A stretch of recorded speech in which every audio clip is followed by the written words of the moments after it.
So I just want to talk about balance port expansion valves as it relates to refrigeration and how it differs from a conventional TXV expansion valve. So this is a balance port expansion valve. So basically what that means is that head pressure has no effect on this valve opening. Okay, so on a conventional TXV, your head pressure is one of your opening forces for your TXV. And why do you need to know that? Because you have to know that because if you got low head pressure on a conventional TXV, your superheat is not going to be where you want it. The valve is going to hunt, and it's just not going to work right. On a balance port valve, having low head pressure, like 180, let's say, if it's R22, is just going to give the system more capacity. But on a conventional TXV, if you're running R22 and you're below 200, that valve is not going to want to open up, and your coil is going to starve. So it's always good to know what the difference is between a balance port and a conventional TXV when you're diagnosing, especially. Sometimes if you got some weird superheat, or if the valve is hunting, you want to see what your head pressure is and what kind of TXV you have.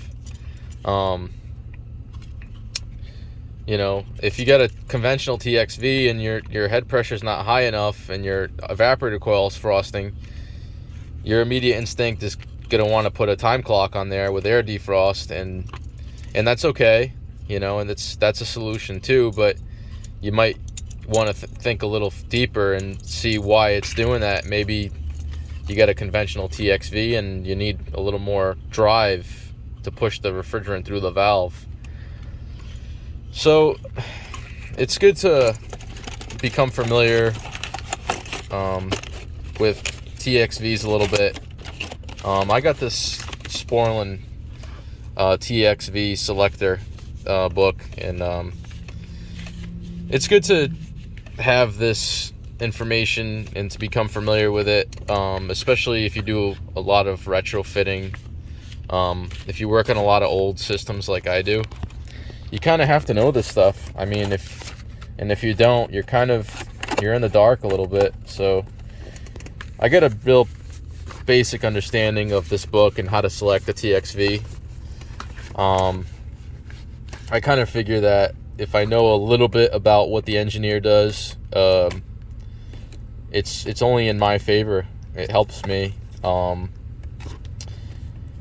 whenever I work on any refrigeration system, whether it's a walk-in cooler, walk-in freezer, or if it's a chilled water system, I always get a brief idea of what am I working with. What's my TX valve? What's my evaporator rated for? What's my compressor rated for? What's does it have fan cycling? Does it have a headmaster?